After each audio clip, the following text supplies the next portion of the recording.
May panibagong babala ang technical analyst na si JD para sa mga may hawak or holdings ng XRP dahil inaasahan po niya na malapit nang mangyari ang isang malaking pagtaas ng presyo. Ito ay tinatawag niyang historical pump na posibleng magdala ng matinding pagbabago sa market. Kaya yan po ang siyang ating pag-uusapan sa video na ito.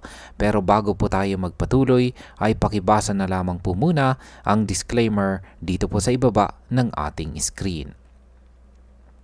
At ayan, simulan po natin sa unang katanungan kung ano po ba ang ibig sabihin ng paparating na historical pump ni XRP. Sinabi ni JD na ang posibleng pagtaas ng presyo ni XRP ay maaaring maikumpara sa sikat na rally noong taong 2017. Noon, umabot po sa record high ang presyo nito at marami ang nakakuha ng malalaking kita.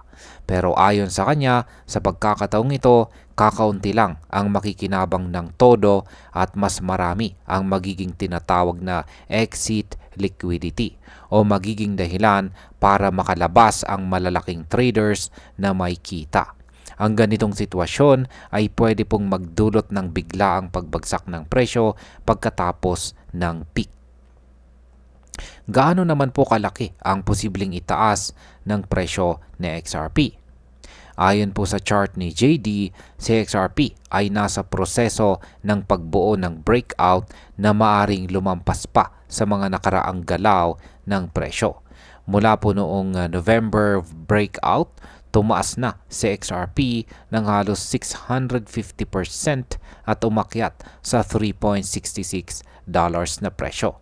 Naniniwala siya na may posibilidad na tumaas ito hanggang $21.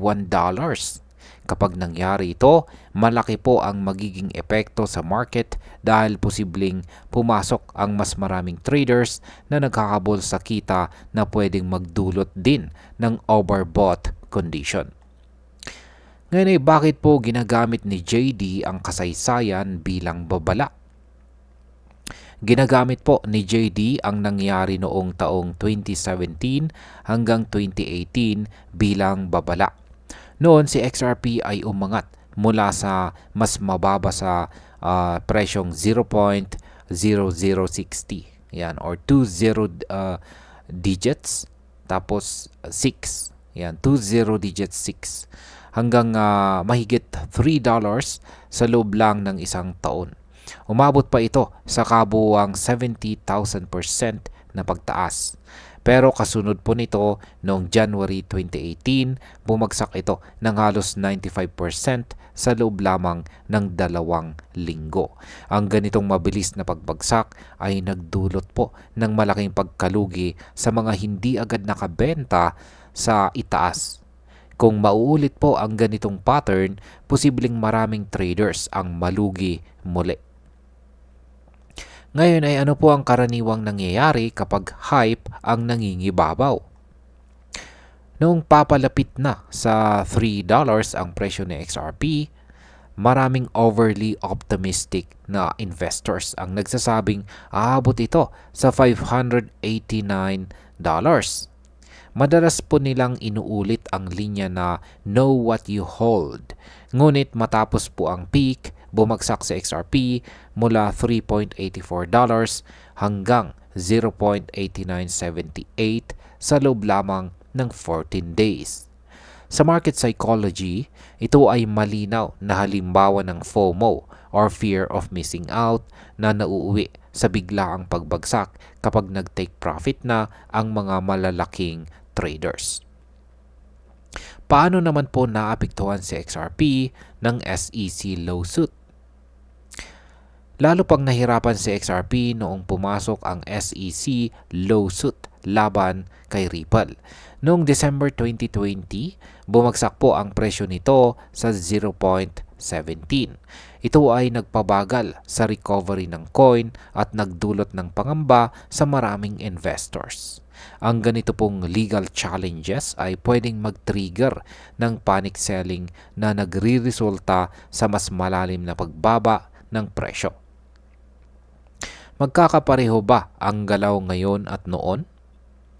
Inihalin tulad po ni JD ang galaw ngayon ni XRP sa nangyari noon at nakita niya na magkapareho ang consolidation patterns at breakout structures. Para sa kanya, posibleng mauwi muli sa isang 95% na pagbagsak pagkatapos ng malaking rally. Kung tama po siya, magiging delikado para sa mga traders na mag-hold ng sobrang tagal pagkatapos ng peak. Ano naman po ang posibleng presyo bago ang pagbagsak? Ayan. May ibang analyst tulad po ni Egrag na nagsasabi na maaring umabot po si XRP sa $27 bago bumagsak sa presyong 0.80. May posibilidad din na umabot lang ito sa $9 bago bumagsak sa $1.30. Ang ganitong scenarios ay nagpapakita po na kahit bullish ang prediction, laging may kasamang panganib ang holding strategy kapag hindi po tama ang timing ng pagbenta. Bilang panghuling katanungan ay bakit may mga naniniwalang iba na ngayon ang sitwasyon? Ayan, the time is different. May iba pong traders tulad po ni Moon Jae na naniniwalang iba na ang market ngayon.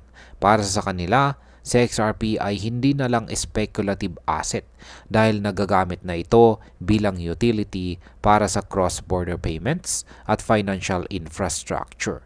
Kung tama po sila, maaaring mas maging matatag ang presyo at hindi kasing laki ang pagbagsak kumpara noong taong 2018. Yan bilang panghuli. Sa tingin ko po ay mahalagang maging maingat po tayo bilang mga traders at investors dito ay XRP, lalo na kung mangyayari ang tinatawag na historical pump. Posibleng magdala ito ng malaking kita sa ilang tao, pero mas marami ang maaring maging exit liquidity kung hindi po magiging maingat sa timing. Ang pinakamainam ay magkaroon po tayo ng malinaw na strategy kung kailan po tayo papasok at lalabas sa market para maiwasan ang matinding pagkalugi. At ayan, hanggang dito na lamang po tayo sa video na ito mga ka-crypto. Marami pong salamat sa panonood. Ingat po tayo lagi at God bless po sa ating lahat.